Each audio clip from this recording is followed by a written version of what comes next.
Mes chers nouveaux abonnés, mes chers abonnés, mesdames, messieurs, peuple congolais, chers membres de la diaspora, individuellement et collectivement, du nord au sud, de l'est à l'ouest et au centre, tant au niveau citoyen qu'intellectuel, politique, militaire, religieux et ou spirituel, je vous informe que la mémoire commune, qu'elle soit bonne ou mauvaise, il faut la transmettre et la partager.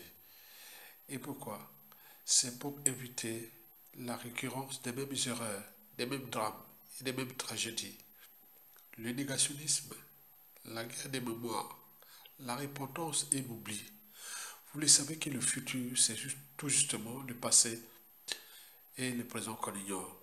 Cela veut dire que la presse à son guessou qui se décide est dans le passé et le présent qu'on ignore.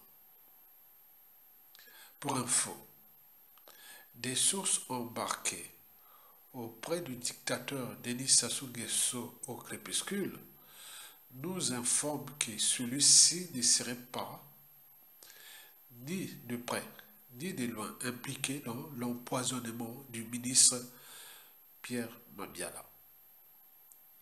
Selon les mêmes sources, le dictateur Denis Sassou Nguesso serait surpris et inquiet à la fois pour lui-même et pour la santé de son trophée politique dans le Yari, le ministre Pierre Mabiala. De ce qui précède, c'est pourquoi le despote Denis Sassou Nguesso aurait rapidement facilité l'évacuation sanitaire à l'étranger de son ministre Pierre Mabiala. Des enquêtes internes sont en cours pour trouver les responsables et ou les responsables et coupables de cet empoisonnement. Sans l'avis du despote Denis Sassou Nguesso. À l'heure actuelle, la source de cet empoisonnement ne serait pas endogène, c'est-à-dire congolaise, mais exogène, extérieure.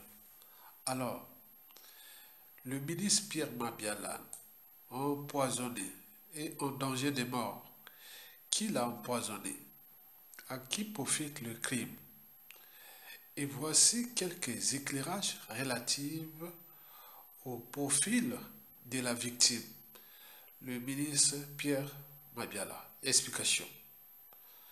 Cession des terres congolaises au Rwandais.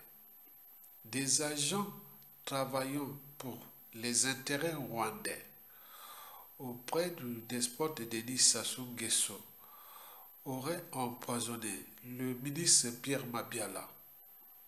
En effet, M.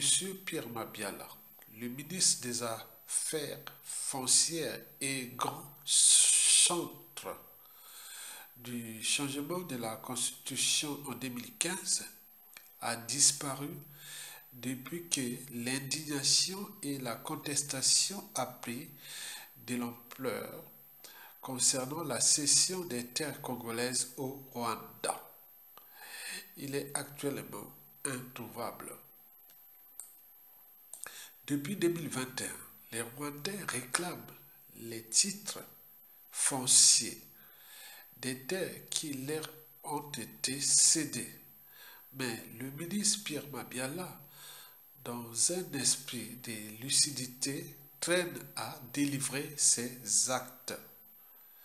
Certaines sources bien informées affirment que le ministre a été victime d'un empoisonnement et serait en soins intensifs en Turquie puis en Allemagne. Mais l'homme est affaibli des suites d'une dose de poison inoculée par les éléments rwandais représentants de Paul Kagame auprès du dictateur Denis Sassou Nguesso au crépuscule.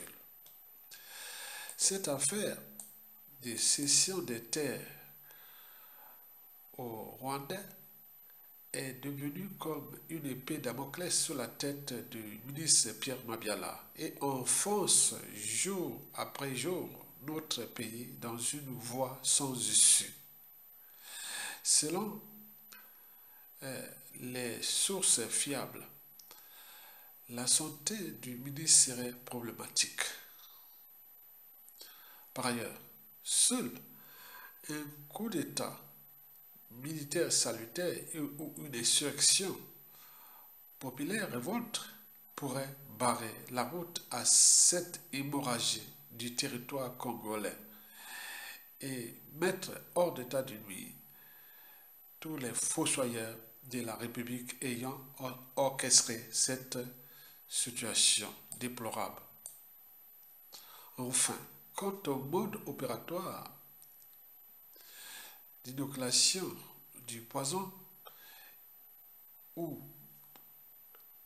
la nature de ce poison, je n'ai pas de source fiable.